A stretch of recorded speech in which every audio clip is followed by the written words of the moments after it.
Allez, vas-y. Alors, shalom à tous, à toutes. Paracha Vayakel Pekoudé. Et vous savez que dans notre paracha, on va parler de la mitzvah de Shabbat. Shechet Yamim Taseh Melacha. Et on va voir un chidouche extraordinaire. Vous allez comprendre pourquoi c'est David Ameler qui a institué la Seuda Revit. Alors, on rappelle que le cours, il est dédié pour l'Aslacha de deux grandes tzadikim, Noam et Rivka Sedbon. Une grande Aslacha pour eux, Rouchanit et Gashmit. Alors, nous dit le Pene Yoshua. Vous le savez tous, durant Shabbat, il y a 3 Seudot.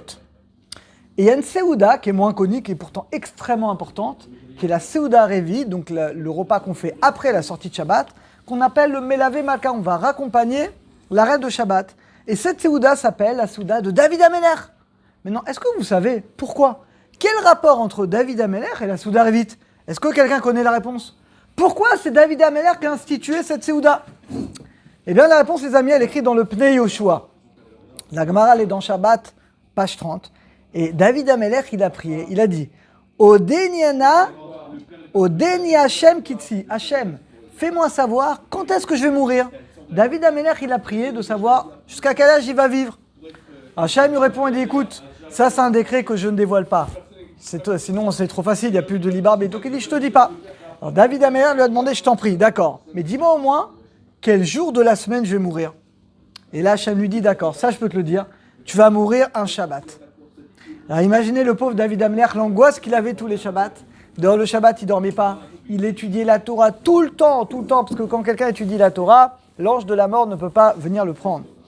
Et tous les mots de ces Shabbats, une fois que Shabbat terminé, alors David Ameler, il était heureux, il dit ça y est, j'ai encore au moins une semaine à vivre. Et qu'est-ce qu'il faisait? Il invitait tous ses amis, tout le palais, grand barbecue comme chez Noam, la totale.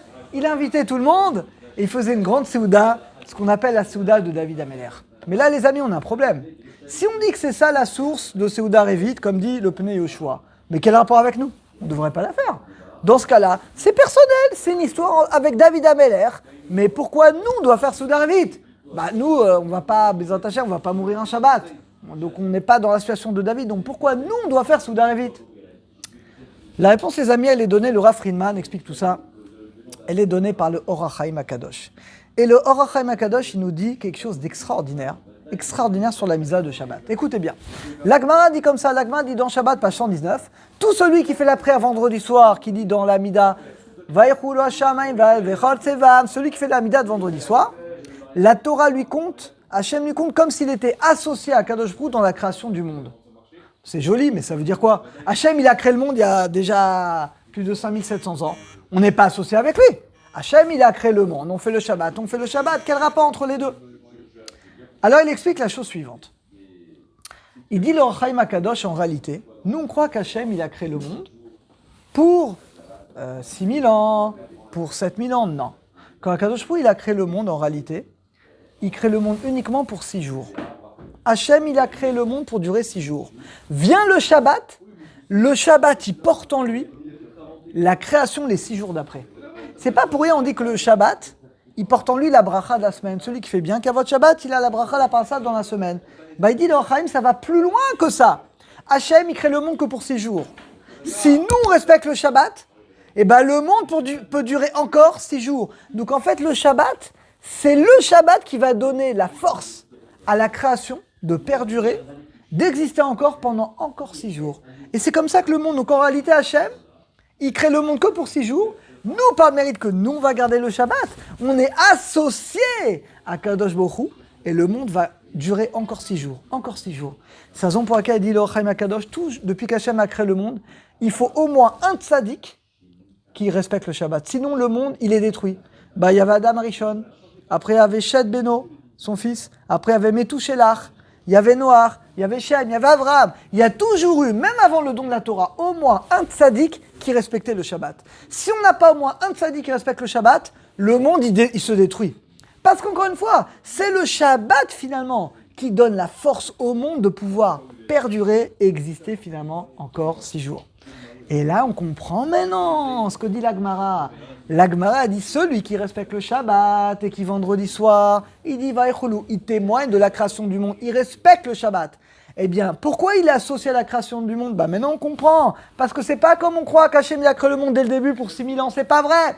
Hachem il crée le monde pour 6 jours. Le fait que toi tu gardes le Shabbat, tu vas témoigner de la création du monde et la Gdusha du Shabbat, eh bien toi maintenant tu deviens associé à la création du monde parce que c'est grâce à toi, au fait que tu gardes le Shabbat, que le monde va exister et va perdurer encore 6 jours.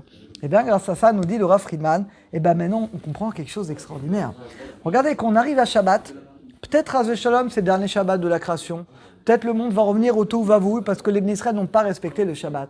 Donc quand on arrive au Shabbat, en réalité on est comme David Améler. On ne sait pas si maintenant, on sait pas finalement si on va continuer à vivre, parce qu'on ne sait pas si le monde il va continuer à exister, ça dépend du Shabbat.